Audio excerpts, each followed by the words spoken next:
Karena banyak sekali masyarakat Indonesia itu mereka bercerai rumah tangga, bercerai karena judi. Anak mencuri uang untuk berjudi. Anak melawan orang tua untuk minta uang untuk berjudi. Assalamualaikum warahmatullahi wabarakatuh. Baru-baru ini ada wacana yang mencuat di panggung politik dan sosial Indonesia. Usulan dari salah seorang anggota DPR RI yang bernama Galih Kartasasmita. Dia mengusulkan agar melegalkan kasino atau perjudian di wilayah tertentu di Indonesia. Alasannya didasari akan meningkatnya pendapatan negara di bidang pajak, retribusi, lapangan pekerjaan baru, hingga memancing para wisatawan mancanegara untuk datang ke Indonesia untuk berjudi. Dan itu mungkin akan mendongkrak sektor pariwisata berbasis perjudian. Ingat, berbasis perjudian. Lalu apakah banyak yang pro terhadap wacana melegalisasi kasino dan perjudian di Indonesia itu? Tentu saja tidak. Banyak yang kontra mengenai rencana atau wacana legalisasi perjudian dan kasino itu. Kekhawatirannya mendasar yang akan timbul jika legalisasi perjudian tersebut terjadi atau dilaksanakan tentunya adalah moral dan sosial masyarakat sekitar. Dampaknya akan sangat besar. Perjudian dalam berbagai bentuk dikaitkan dengan masalah kecanduan, kriminalitas, dan juga disintegrasi keluarga. Karena banyak sekali masyarakat Indonesia itu mereka bercerai rumah tangga, bercerai karena judi. Anak mencuri uang untuk berjudi. Anak melawan orang tua untuk minta uang untuk berjudi. Memang pernah mantan gubernur Jakarta Ali Sadikin pernah melegalkan perjudian di Indonesia, khususnya di Jakarta.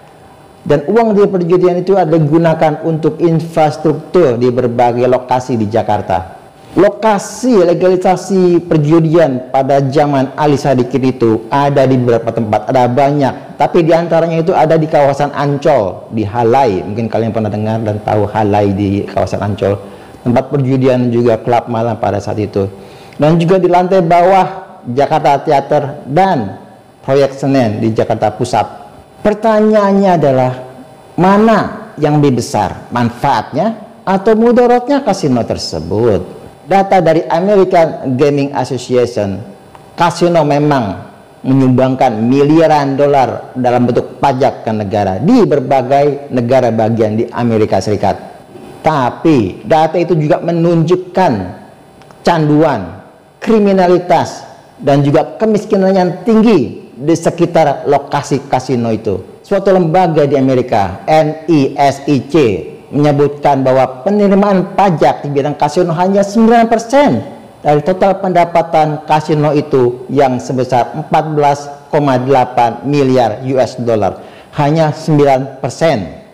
Biaya-biaya tersebut termasuk layanan rehabilitasi, penegakan hukum, dan kesehatan mental.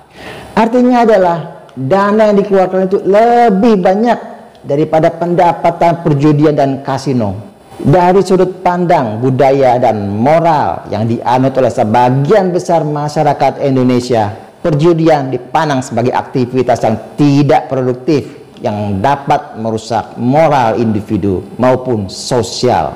Semoga saja dengan uraian yang panjang lebar ini dapat menjadi renungan untuk para pejabat yang mempunyai wacana untuk melegalkan perjudian dan kasino.